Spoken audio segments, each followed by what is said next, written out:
Welcome to nine vibes. ఈరోజు మనతో ప్రముఖ motivational speaker, author, personality development trainer, faculty at Malla Reddy university, also co-founder at star life global training private limited Dasari Veerreddy గారు ఈరోజు మనతో ఉన్నారు.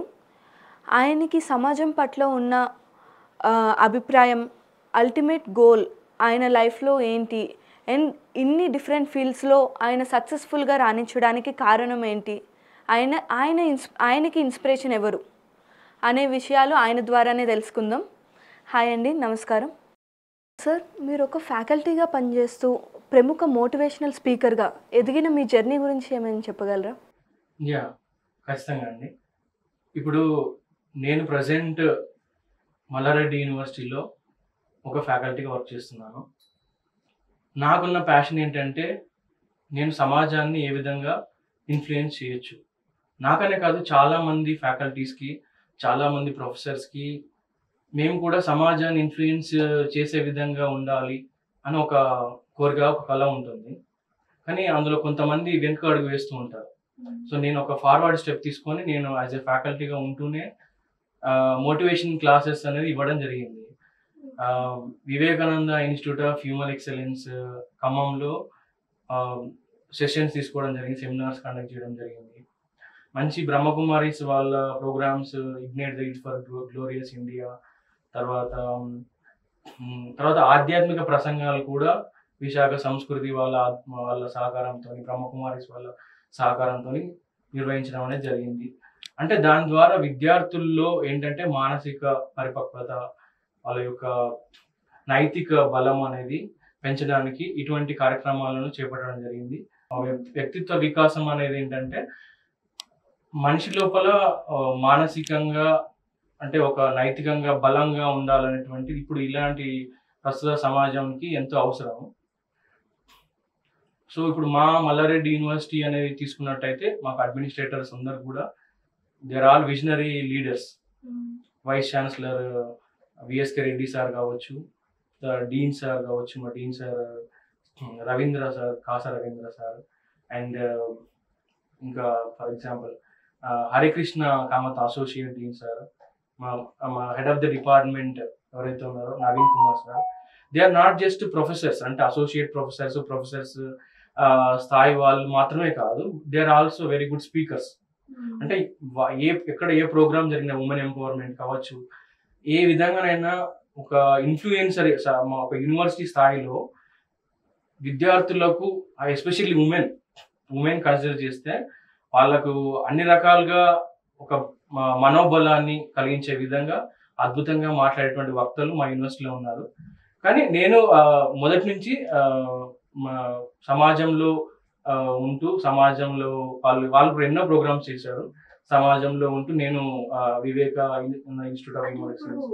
మీరు చెప్పిన వాళ్ళందరూ కలిసి కొలాబరేట్ అయ్యి చేశారంటారా ఈ వర్క్ అనేది? మీకు సపోర్ట్, వాళ్ళ నుంచి సపోర్ట్ ఉందా? అంటే నేను మల్లారెడ్డి యూనివర్సిటీకి రాకముందు నుంచి నేను మోటివేషనల్ స్పీకర్గా ఉన్నాను. మల్లారెడ్డి యూనివర్సిటీకి వచ్చిన తర్వాత వాళ్ళని చూశాను. వాళ్ళు అద్భుతమైన స్పీకర్స్గా నేను గుర్తించాను. వాళ్ళు సమాజానికి వాళ్ళు ఎంతవరకు చేయగలుగుతారో వాళ్ళు కూడా యాజ్ అడ్మినిస్ట్రేటర్గా ఉంటూ వాళ్ళు చేస్తున్నారు.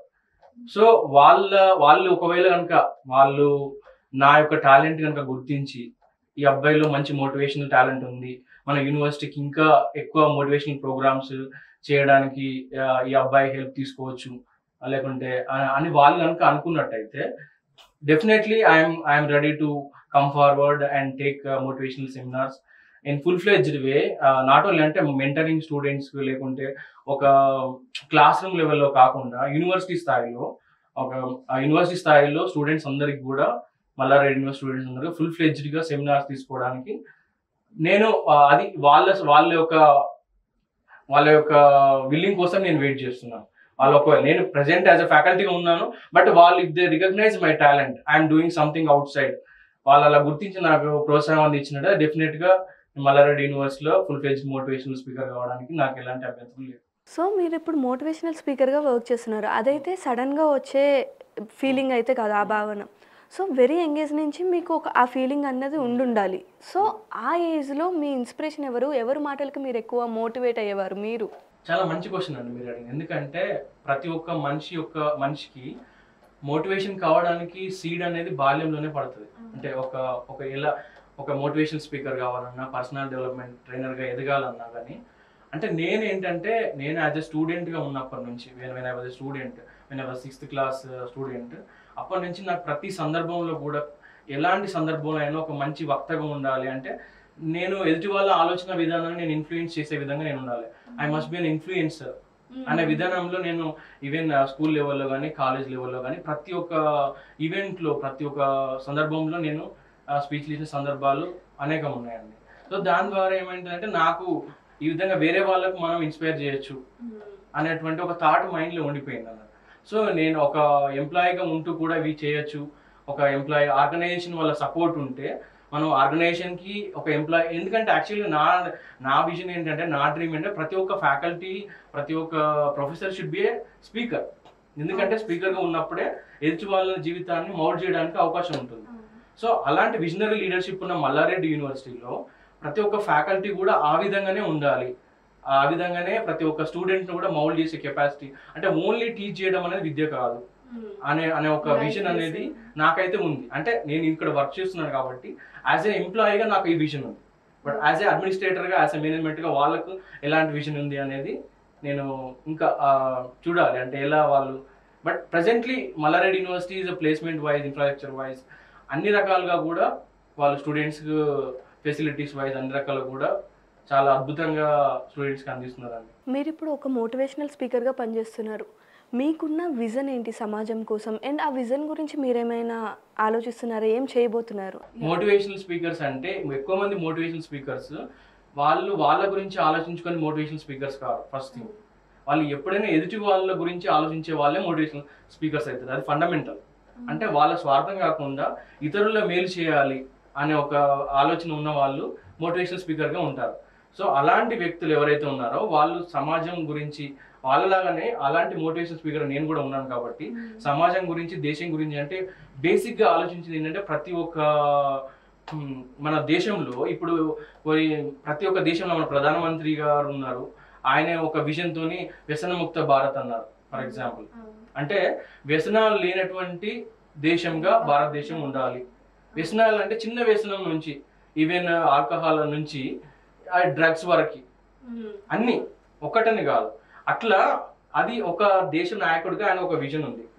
అదే విధంగా మనము ఇప్పుడు ఈ యాజ్ ఎ మోటివేషన్ స్పీకర్గా నా విజన్ కూడా, అంటే నేను అనుకున్న విజన్ కూడా సేమ్ విజన్. అంటే భారతదేశంలో అడిక్షన్స్ అనేవి ఉండకూడదు. అంటే ప్రతి ఒక్కరికి కూడా గ్రేట్ హ్యాబిట్స్ కల్టివేట్ చేసుకోవాలంటే గొప్ప అలవాట్లు ఉండాలి. గొప్ప అలవాట్లు ఉండాలంటే ఎడ్యుకేషన్ సిస్టంలో ఎలాంటి రిఫార్మేషన్ తీసుకురావాలి. ఇప్పుడు గొప్ప అలవాట్లనే ప్రధానమంత్రి అనుకుంటున్నాం, లేకుంటే ముఖ్యమంత్రి అనుకుంటున్నాం, లేకుంటే ఇంకొక ఎవరు అనుకున్నా కానీ అది రావాల్సింది ఎక్కడి నుంచి? ఫండమెంటల్గా ఎడ్యుకేషన్ సిస్టమ్ నుంచి. ఆ ఎడ్యుకేషన్ సిస్టంలో ఉండే వాళ్ళు ఎవరైతే ఉంటారో వాళ్ళు మంచి స్పీకర్గా, మంచి ట్రైనర్గా, అంటే ఓన్లీ చదువు కాకుండా ఒత్తిడి లేని విద్యను ఇస్తూ ప్లస్ ఇవన్నీ కూడా అంటే ఒక విజన్తోని స్టూడెంట్స్ని మౌల్డ్ చేయాలి, స్టూడెంట్స్ వ్యక్తిత్వాన్ని మౌల్డ్ చేయాలన్నటువంటి ఒక విజనరీ ఫ్యాకల్టీ ఉంటారో అప్పుడే ఒక మంచి గ్రేట్ హ్యాబిట్స్ ఉన్నటువంటి, ఎలాంటి చెడు అలవాట్లు లేని, ఎలాంటి వ్యసనాలు లేనటువంటి ఒక దేశాన్ని రూపొందించడం అనేది పాసిబుల్ అవుతుంది. సో అది నా విజన్. అలాంటి విజన్ అయితే నాకు ఉంది. దానికోసం నేనైతే ప్రజెంట్ మా యూనివర్సిటీ లెవెల్లో నేనేం చేయగలను అది చేస్తున్నాను. And more over I have registered startup also, star life global training అని. ఆ స్టార్ట్అప్ తోని ఏంటంటే పాసిబుల్ అయినప్పుడు ఎంత ఇయర్లీ ఎన్ని పాసిబిలిటీ అన్ని సెమినార్స్ అనేవి తీసుకోవడం జరుగుతుంది. What ever possible for me, 10 possible అయితే 8 పాసిబుల్ అయితే ఆ సెమినార్స్లలో ఏంటంటే ముఖ్యంగా యువతకి ఏంటంటే వాళ్ళు ఏ విధంగా సెల్ఫ్ కంట్రోల్ అనేది, ఏ విధంగా సెల్ఫ్ డిసిప్లిన్ అనే విధంగా రావాలి, గ్రేట్ హ్యాబిట్స్ అనేది. గ్రేట్ హ్యాబిట్స్ రీసెంట్గా ఫ్రీ గురుకుల్ ఫౌండేషన్, చాలా మంచి organisation, NGO free Gurukul foundation అని, రాజా రమేష్ రెడ్డి గారని మన ఫౌండర్ అనమాట. ఆయన అద్భుతమైన విజన్. వాళ్ళ ఆధ్వర్యంలో కూడా నేను పేరెంట్స్కి కూడా క్లాసెస్ తీసుకోవడం జరిగింది ఆన్లైన్లో. అందులో గ్రేట్ హ్యాబిట్స్ అంటే పిల్లలను మౌల్డ్ చేయడంలో తల్లిదండ్రుల పాత్ర. అంటే ఇప్పుడు వాళ్ళకి నేను మెయిన్గా చెప్పింది ఏంటంటే ఓన్లీ ఎడ్యుకేషన్ సిస్టమ్ మీద కాకుండా మీ బాధ్యత ఉంది.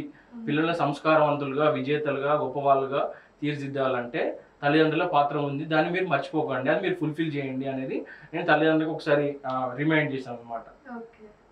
యాక్చువల్లీ మీకు ఈ విజన్ ఉంది కదా, ఏదైతే బ్యాడ్ హ్యాబిట్స్, ఈ వ్యసనాలు అన్నవి రాకూడదు మనిషిలోకి అని, దీనికి రూట్ కాజ్ ఏమైనా ఉందా మీ స్టోరీలో మాకు చెప్పనిది? అంటే రూట్ కాజ్ ఏంటంటే మెయిన్ రూట్ కాజ్ ఒకటే అండి. అంటే నేను ఎడ్యుకేషన్ సిస్టంలో చదువుకున్నాను. నేను అప్పుడు కొన్ని ప్రాబ్లమ్స్ ఫేస్ చేసి ఉంటాను. ఎవరైనా సరే అందరూ ఎడ్యుకేషన్ సిస్టంలో వచ్చినప్పుడు ప్రతి ఒక్కరికి అంటే ఏదో స్ట్రెస్ కావచ్చు, లేకుంటే చాలా మంది దే గో ఇంటూ నెగిటివ్ రూట్స్లో వెళ్ళిపోతారు. మన ఫ్రెండ్స్ మంచిగా సక్సెస్ అయ్యే అవకాశం, చదువు వస్తుంది కానీ వాళ్ళకి చదువు ఏదో ఒక చెడు అలవాటు ఉంటుంది. అంటే విపరీతమైన వ్యసనాలు ఉంటాయి. దానివల్ల ఏంటంటే మన కళ్ళ ముందట మంచిగా ఇతను సక్సెస్ అవుతాడు అనుకున్న పర్సన్స్ కూడా ఫెయిల్ అయిన వాళ్ళు ఉంటారు. సో అంటే వాళ్ళు foundation only marks ranks foundation build చేస్తున్నారు కానీ వాళ్ళకి సక్సెస్ కావాల్సినటువంటి హ్యాబిట్స్ ఇవ్వట్లేదు. అంటే ఇంకా ఎక్కువ ఇప్పుడు సక్సెస్ కావాల్సిన హ్యాబిట్స్, గ్రేట్ హ్యాబిట్స్ ఉంటే ఇంకా ఫాస్ట్గా సక్సెస్ అయ్యే అవకాశం ఉంటుంది కదా. ఓన్లీ చదువు ఒక్కటే కాకుండా చదువు ఒక్కటే నేర్పడం అనేది విద్యా సంస్థల బాధ్యత కాదు అనేది నేను ప్రతిసారి చెప్తున్నాను. ఇప్పుడనే కాదు, మీరు చదువు కాకుండా కనీసం కాలేజ్కి ఒక్క మోటివేషనల్ స్పీకర్ లేడండి. కనీసం సంవత్సరానికి ఒక 2 మోటివేషన్ సెషన్ జరిగితే అది చాలా గ్రేట్. అది కూడా తూతూ మంత్రం అయితే స్టూడెంట్స్ ఎవరి లోపల కూడా చేంజ్ అనేది రాదు. అంటే కోట్లాది రూపాయలు వెచ్చించి వీళ్ళు వ్యాపార పెట్టుబడిదారులు ఎవరైతే ఉన్నారో వాళ్ళు వ్యాపార సంస్థలు విద్యను వ్యాపారంగా చేసి ఆల్రెడీ, అలాంటప్పుడు కనీసం ఒక సోషల్ రెస్పాన్సిబిలిటీ స్టూడెంట్కి ఒక మోటివేషన్ ఇవ్వడం అనేది, అంటే ఒక అభిరుచితం కలిగించాలి, ఒక మోటివేషన్ చేయాలనేది ఎందుకు లేదు. నేను మొదటి నుంచి ఏం చెప్తున్నా అంటే ఒక మోటివేషన్ స్పీకర్గా, ఒక ఎంప్లాయీగా నేనే ఇంత చేయగలిగినప్పుడు, నేనే సమాజాన్ని ఇన్ఫ్లుయెన్స్ చేయాలని నేను అనుకున్నప్పుడు, ఒక ఇన్వెస్టర్గా, ఒక ఎంటర్ప్రెనర్గా ఉన్నప్పుడు మీరెంత చేయగలుగుతారు? సో కాబట్టి మీరు ఇంకా పెద్ద లెవెల్లో ఉన్నవారు, మీరు ఇంకా మంచి లెవెల్లో సమాజాన్ని ఇన్ఫ్లుయెన్స్ చేయడానికి మీకు ఎక్కువ అవకాశం ఉంటుంది. కాబట్టి సమాజం దృష్టిలో కూడా మీరు ఒక మంచి వాళ్ళుగా, గొప్ప వాళ్ళుగా ఉంటారు అనేది నేను ప్రతిసారి చెప్తున్నాను. ఎవరికైనా నేను చైర్మన్స్ కలిసినా, ఎవరిని కలిసినా కానీ I always remind them to have a motivation, at least ఒక మోటివేషన్ స్పీకర్ అండి. వన్స్ ఇన్ ఇయర్ అయినా వాళ్ళకి ఒకసారి, వన్స్ ఇన్ ఏ మంత్ ఒకసారి అయినా వాళ్ళకి మోటివేషనల్ స్పీకర్ ఒక్క పాయింట్ కాకపోతే ఒక పాయింట్ అయినా వాళ్ళకి టచ్ అవ్వచ్చు యాజ్ ఎ స్టూడెంట్గా.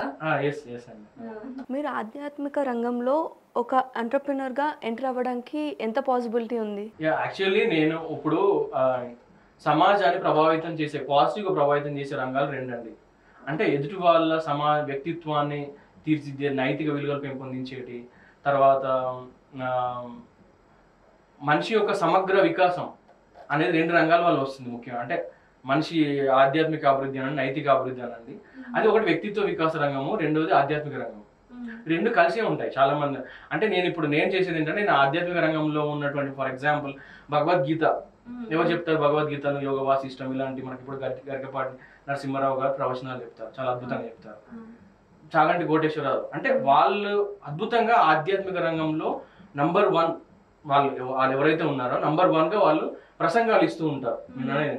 నేనేం చేస్తానంటే ముఖ్యంగా పరిపూర్ణానంద స్వామి మన దగ్గర, పరిపూర్ణానంద సరస్వతి ఆధ్యాత్మిక రంగంలో నంబర్ 1 ఆయన. అయితే ఆధ్యాత్మిక రంగం నుంచి మన ప్రజెంట్ ఆధ్యాత్మిక రంగంలో ఉన్నటువంటి క్రీమ్ ఏదైతే ఉంటుందో వ్యక్తిత్వ వికాసం, దాన్ని మన జనరేషన్కి అర్థమయ్యేటట్టు మనం ఏమైనా చేయొచ్చా? ఇప్పుడు జనరేషన్లో ఎవరైనా కనీసం ఒక భగవద్గీత కానీ, ఒక యోగ వాసిష్టం కానీ, కనీసం అవి అంటే కనీసం ఆ పేరు చెప్తేనే వాళ్ళు వెరైటీగా తెలియదు, పేర్లు కూడా కనీసం తెలియదు కొంతమంది స్టూడెంట్స్. అంటే అలాంటి ఒక స్టూడెంట్స్ ఉన్నటువంటి ఇప్పుడు అలాంటి ఒక వాటి నుంచి సారాంశాన్ని పిల్లలకు అందించాలి. నేను స్టార్ట్అప్ అన్నాను కదండి, నా స్టార్ట్అప్ విజన్ అదే యాక్చువల్లీ. అంటే కొన్ని ఆధ్యాత్మిక ప్రసంగాలు, అంటే ప్రజెంట్ జనరేషన్ కనెక్ట్ అయ్యే విధంగా ఆధ్యాత్మిక ప్రసంగాలు అనేవి చేసినప్పుడే మనకి సమాజంలో ఉన్నటువంటి అభ్యున్నతి అనేది, మానసిక అభ్యున్నతి, వ్యక్తిత్వ వికాసం అనేది జరుగుతుందండి. నార్మల్ లైఫ్లో ఉంటూ సమాజానికి సేవ చేసే వాళ్ళు ఎవరైతే ఎంటర్‌ప్రెన్యూర్స్ ఉన్నారో, ఇప్పుడు ఫర్ ఎగ్జాంపుల్ ఎందుకండి స్టీవ్ జాబ్స్ కావచ్చు, లేకుంటే మంచి ఇన్వెస్టర్స్, మంచి ఎంటర్‌ప్రెన్యూర్స్, వీళ్ళందరూ కూడా మేము దేని నుంచి ఇన్స్పైర్ అయ్యామంటే వాళ్ళందరూ యోగిక్ బుక్స్ పేర్లు చెప్తారు. ఫర్ ఎగ్జాంపుల్ ఇప్పుడు రాబిన్ శర్మ ఒక బుక్ రాశాడు, మాంక్ హూ సోల్డ్ ఫెరారీ అని చెప్పేసి. తర్వాత ఇంకా ఒక యోగి ఆత్మకథ, ద ఆటోబయోగ్రఫీ ఆ యోగి, పరమహంస యోగానంద. అంటే ఇలాంటి ఆధ్యాత్మిక వాటి నుంచి ఇన్స్పైర్ అయ్యి ఎంటర్‌ప్రెన్యూర్స్ అయిన వాళ్ళు ఎక్కువ మంది. యాక్చువల్లీ ఏంటంటే స్పిరిచువాలిటీ ఈజ్ నాకు చాలా interested field. Even like personality development కంటే కూడా నాకు స్పిరిచువాలిటీ అనేది చాలా ఇంట్రెస్టెడ్ ఫీల్డ్. అండ్ అందులో ఏంటంటే నేను ఏ బిజినెస్ మోడల్లో అయినా I can become a spiritual entrepreneur అయిదాము అన్నటువంటి విజన్ నాకు ఉండింది. కానీ ఏంటంటే like if I'm able to find the right investors if they are cooperating with me, అంటే నేను ఇండివిజువల్గా నేను చేయడం కాకుండా లైక్ కొంచెం హై లెవెల్లో చేయాలంటే, ఎక్కువ ప్రోగ్రామ్స్ ఆర్గనైజ్ చేయాలంటే, ఎక్కువ మందికి రీచ్ కావాలంటే, so definitely like I need some investors help. So Ram Gopal Varma గారి గురించి చూసుకుంటే ఆయన ఇంపాక్ట్ స్టూడెంట్స్ మీద చాలా ఉంటుంది. సో ఆయన పిచ్చిగా ఫిలాసఫీస్ చెప్పుకుంటూ వాళ్ళని ఇన్ఫ్లుయెన్స్ చేస్తుంటే మీరెందుకు ఆయనకి అపోజ్గా భయపడి మౌనంగా ఉండిపోవడం? ఆయనకి అపోజ్ చేస్తే ఏమైనా చేస్తారా? అంటే భయం అనేది కాదండి, అంటే మీరు భయం అని అనుకోండి, ఎందుకంటే ప్రతి విషయానికి మనం స్పందించలేము. ప్రతి ఒక్కరు ఎవరు ఏదో అంటున్నారని చెప్పేసి ప్రతిసారి మనం రియాక్ట్ అవ్వకుంటూ పోతే ఇంకా, అంటే ఎస్పెషల్లీ ఇప్పుడు ఈ టాపిక్ మాట్లాడడానికి మెయిన్ రీజన్ ఏంటంటే ఆయన విద్యార్థులను చెడుగా ప్రభావితం చేస్తున్నారు. ఆయన సినిమాల ద్వారా సినిమాలు ఆయన ఇష్టం వచ్చినా తీసుకోమనండి, ఆయన సినిమాల ద్వారా కాకుండా ఫిలాసఫీల ద్వారా ఒక కాలేజ్లో మీటింగ్ ఆర్గనైజ్ అవుతుంటే కూర్చొని ఇట్లా ఏం మాట్లాడతారంటే, అతను అమ్మాయిల యొక్క ఫేస్ను వర్ణించడం అనేది అది కామన్, అందులో ఏముంది, అమ్మాయిల యొక్క బాడీ పార్ట్స్ని వర్ణించమని చెప్తాడు స్టూడెంట్స్. అంటే ఏంటండి అసలు, అంటే మన సమాజాన్ని ఎటువైపు తీసుకెళ్తున్నారు, అంటే మళ్ళీ పశువులుగా మార్చడానికి ఏమైనా ప్రయత్నం చేస్తున్నా రామ్ గోపాల్ వర్మ? నాకైతే అర్థం కావట్లేదు. ఇప్పుడు ఎప్పుడైనా సరే ఒక హ్యూమన్ టు హ్యూమన్ అనేది emotional bonding, human and connection అనేది ఇవి చాలా ఇంపార్టెంట్. ఇవన్నీ వదిలేసి ఓన్లీ బాడీ పార్ట్స్ను వర్ణించాలి అని చెప్పడం అనేది అది ఒక చాలా, అంటే ఆయన ఎలాగైనా ఉండనియండి, బట్ ఎస్పెషల్లీ విద్యార్థుల దృష్టిలోకి అయితే విద్యార్థులకు ఆయన ఫిలాసఫీలను రుద్దొద్దు. అది ఆయన గుర్తుపెట్టుకోవాలి. ఎందుకంటే అందుకే ఆయనను ఇప్పుడు అందరూ డైరెక్టర్స్ సక్సెస్ఫుల్ పర్సన్స్, కానీ రామ్ గోపాల్ వర్మ మొత్తం సక్సెస్ఫుల్ పర్సన్. ఎందుకంటే ఆయన ఎటు చూసి మళ్ళీ లాస్ట్ మాట్లాడేది సెక్స్ గురించి. అందుకనే రామ్ గోపాల్ వర్మ అనడం కంటే కామగోపాల్ వర్మ అనడం చాలా బెస్ట్. ఎందుకంటే ఆయన మైండ్ ఎక్కడికైనా వెళ్ళండి, ఏ ఇంటర్వ్యూ ఛానల్కైనా వెళ్ళండి, ఏ ఛానల్కైనా వెళ్ళనియండి, ప్రతిసారి ఆయన మాట్లాడేది ఇదే, ఆడవాళ్ళ శరీరం, వాళ్ళ గురించి, వాటి గురించే ఆలోచిస్తూ ఉంటాడు. ఆయన చెప్పే ఫిలాసఫీలు కొన్ని మంచి ఫిలాసఫీ, ఆయన రాని ఫిలాసఫీ అని కొన్ని మంచి విషయాలు చెప్తాడు. కానీ ఎటొచ్చి ఆయన యొక్క సెక్స్ పిచ్చిని పిల్లల మీద రుద్దొద్దు, విద్యార్థుల మీద రుద్దకూడదు ఫస్ట్. మిగతా ఫిలాసఫీలో ఆయన చాలా మంచి విషయాలు చెప్తాడు. అండ్ ఇంకొక విషయం ఏంటంటే డైరెక్టర్గా అతను మంచి డైరెక్టర్ కూడా, చాలా అంతకుముందు నుంచి చాలా మంచి డైరెక్టర్. ఆయన ఏం చేస్తూ ఉంటారు, మామూలుగా చాలా సస్పెన్స్ థ్రిల్లర్ మూవీస్ తీస్తూ ఉంటాడు. మంచి జోనర్, సస్పెన్స్ థ్రిల్లర్ మంచి జోనర్. ఇప్పుడు ఆయనే మిగతా డైరెక్టర్ అంటే అసలు ఏంటి, ఫస్ట్ ఆఫ్ ఆల్ మానవ సంబంధాలు ఏంటి, హ్యూమన్ రిలేషన్షిప్స్ ఏంటి, ఒక అన్న చెల్లెల బంధం ఏంటి, ఇలాంటి డైరెక్టర్స్ అందరూ పోర్ట్రే చేయడానికి ట్రై చేస్తుంటారు. అంటే మిగతా డైరెక్టర్లు అందరూ మానవ సంబంధాల గురించి చూపిస్తుంటే రామ్ గోపాల్ వర్మ అక్రమ సంబంధాల గురించి చూపించడం పని పెట్టుకున్నాడు. అంటే ఇది ఒక డైరెక్టర్గా ఆయన యొక్క దిగజారుడుతనం. ఆయన డైరెక్టర్గా సమాజంలో ఏదో ఎదగాలి, డబ్బులు సంపాదించాలి అంటే, ఒక మంచి పేరును డైరెక్టర్ తెచ్చుకోవాలని నాకు ఎన్నో మార్గాలు. ఇలాంటి ఒక నీచమైనటువంటి సినిమాలు తీసి ఎందుకు అతను డబ్బుల కోసం దిగజారుతున్నాడు అనేది ఆయనే ప్రశ్నించుకుంటే చాలా బెటర్.